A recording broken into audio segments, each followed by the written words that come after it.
Welcome to Reread. Today I'm going through a few more Tales from the New Republic short stories and kind of putting them in an order. Again, this will be on the expandeduniverse.com. My updated timeline is always updated prior to these going out, usually I should say. The next short story I want to talk about is called Hutt and Seek. Basically, someone named Finn, Captain Finn, gets tricked into carrying slaves for Durga, and she doesn't do slaves, but she wasn't told. And basically, they're not slaves, they're just indentured employees, meaning they're going to get paid and eventually buy their freedom.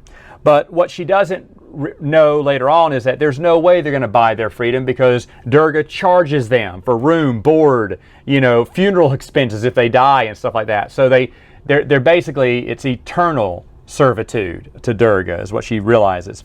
Now, Finn is said to have a crush on Han Solo, and when her friend Gista calls her out on that, she's like, I don't have a crush on him. He goes, really? Then why did you install a Wookiee-sized bed in one of the bunk rooms? Han and her may live together, and Chewie needs a place to sleep. And she's like, oh, you just never know who you're going to be, shuttling around on these missions. And I just think that's kind of funny that she kind of has a crush on her. The crew, the dialogue, Gista, who is the counselor for the Hutt, she makes a lot of the deals for the Hutt. She makes a lot of deals for Durga. She and Finn used to be friends. Finn's disgusted that she's been working with the Hutts. But in the end, we find out that Gista is actually tricking. The whole thing is a setup to set up the rest of the... She kind of abandons the slavers. They get stuck in an escape pod. The slavers call Gista a traitor, lock her and Finn, shoot her out in an escape pod. That was all part of her plan, because when they get to Durga, she's acting like they're the traitors, taking the slaves to his competition, and she works her way a deal to get out of his servitude, to stop being his counselor. She calls on some Hutt law, bylaws, and it shocks Durga that she knows the Hutt bylaws, so he can't kill her or execute her, because then he will forfeit every deal she ever made, which is worth hundreds of millions of credits. And so he can't afford to kill her, so he lets her go. And so that was the whole deal. So she and Finn are ready to tear up the galaxy together, again, setting up future adventures for, some role-playing gamers if they want to. Now, this I would play shortly after the Jedi Prince series, Prophets of the Dark Side. I say that because, of course, Luke and Han get married, and that is what's hitting the news feeds at the end of the thing, because they go, oh, Han Solo married Princess Leia. Oh, well. And then I can't remember it, but I guess it goes, Finn, if it's any consolation, you would look much better in white. Like you're much better than Princess Leia. I enjoyed this story. I thought it was fantastic. I love the dialogue. I love the characters. I did not realize they are used for another short story in Tales of the New Republic. I totally forgot the names of the characters, but Hutt and Seek is actually a really good one there. And of course you get to see Durga a little bit there. The next one's called Conflict of Interest. This one is, you have Quarrel and Shelby. They're part of a rebel cell, and they're basically trying to free a planet that's been under the Empire. But no. Yeah, it's been under the rule of the Empire. And it turns out that Quarrel, who is working with Shelby, the rebel agent, doesn't want a rebellion to happen on his planet. Why? Because he's part of the ruling family. He used to rule the world and the factories on this world before the Empire took him over. She's like, well, why aren't you mad at the Empire? Why don't you want to rise up and take back your family crest and give your people freedom? He went, because my family was evil. And basically, people were our slaves. We never had any attention for the betterment of them. And when the Empire took over, they burned all their records. So the Empire didn't know they were slaves. They just thought they were regular employees. And so the Empire continued to pay them. However, it's a much better world with the Empire in charge. I love that. I love that. And of course, Shelby stuns Quarrel because he's going to sabotage the whole mission, so she has to stop him.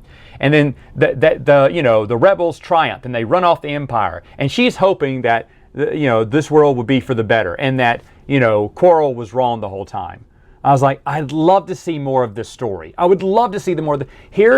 Here's a story to where the Empire taking over a planet worked, restoring order and everything worked, getting rid of corruption.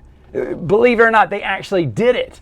I really, really, really love this story. Thought it was fantastic, and I totally forgot about this. Now, unfortunately, this does fall prey to, of course, one of the embarrassing moments in the EU when they tried to come up with a new word for jazz in the expanded universe, and they called it jizz music, okay, which led to hilarious captions like this one, and I wrote this paragraph down.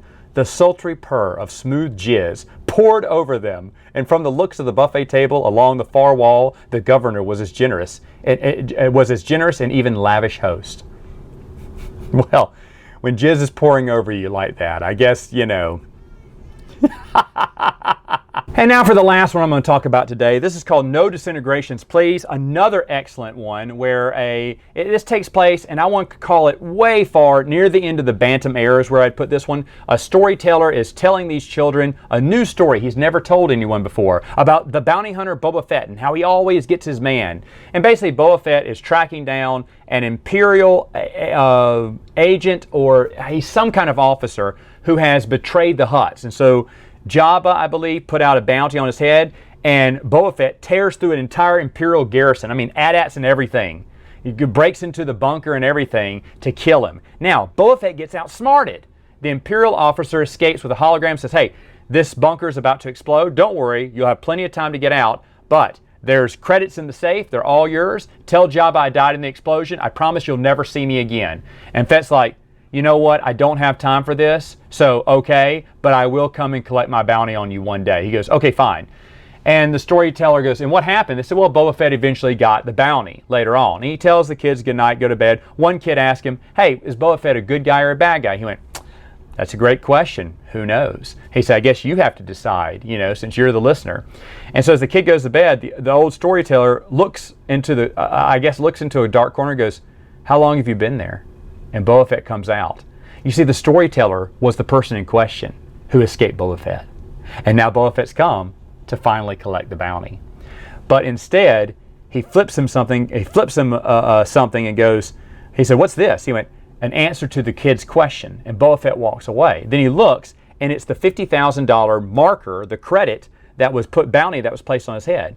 Boba Fett gave the bounty back to him. Jabba's dead. Boba Fett is not going to collect it. He gives it to, his name is Revo, and Revo laughs, you know, at the end, like, wow, okay, so Boba Fett isn't that bad of a guy. So Boba Fett tracked him down, was going to kill him, but then decided he has changed his ways. There's no point to this. I love this story. I love No Disintegrations Please. In fact, Tales of the New Republic, for the most part, has some great stories, but they're not all great, and I'll talk about that next time.